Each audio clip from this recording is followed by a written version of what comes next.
আসসালামু আলাইকুম। আজকে একটা মাগুর মাছ, দেশি মাগুর মাছ রান্না করবো, বুনা করবো আর কি। কারণ হচ্ছে মাগুর মাছ ওর সাথে তরকারিও খাইতে মজা, কিন্তু আজকে আমি এটা খাইতাম না। আজকে আমি বুনা করতে চাই। আর জাল তো কম খাইয়ে যে কাঁচা মরিচ দিলাম। আল্লাহ, এটা মরিচের যে জাল, নাগা মাছের চেয়েও জাল এটা।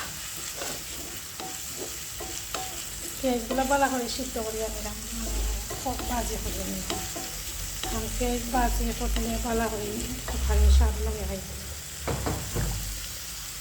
পানি দিয়ে একদম করে বালা করে সিদ্ধ এই যায়।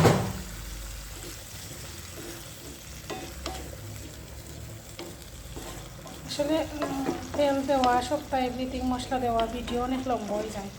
আর আমি একটু মাঝে মাঝে মানে করি, মাঝে মাঝে তেল টেল দিয়েও ভিডিও করি, কিন্তু দেখলাম বেশি লম্বা হয়ে যায় ভিডিও।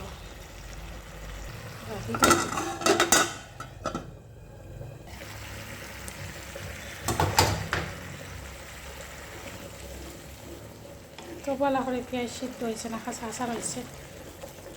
বলা করে সিদ্ধ করে এসে মাছ দেব।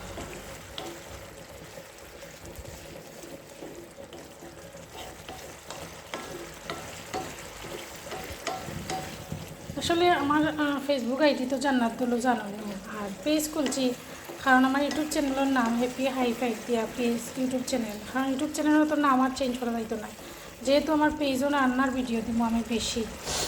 কারণ হয়েছে ওটার লাগে আর কি, আমার ওটার সাথে মিলাইয়া আমার ইউটিউব চ্যানেলের নাম ওর সাথে মিলাইয়া পেজের নাম দিছি। আপনারা ফলো দিবা, কারণ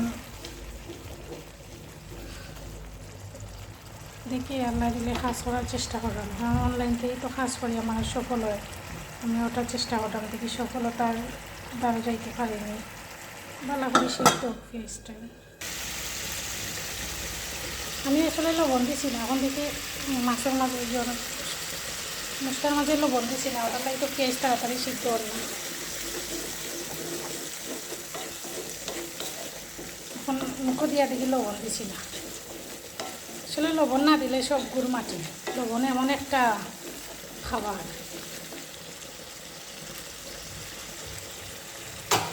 মেডিসিন।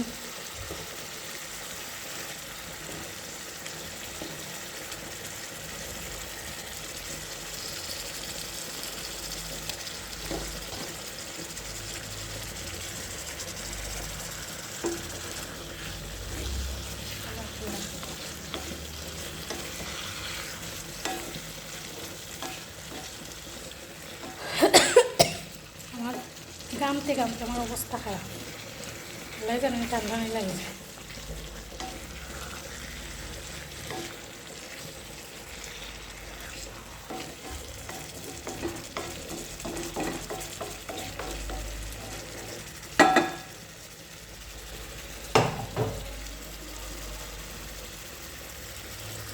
মাছটা ঘুরিয়ে দিলে এই যে আসলে সিদ্ধ হওয়ার লাগে একটু বেশি পানি দিচ্ছি, এখন সিদ্ধ হয়েছে না। বাটা হয়। আসসালামু আলাইকুম।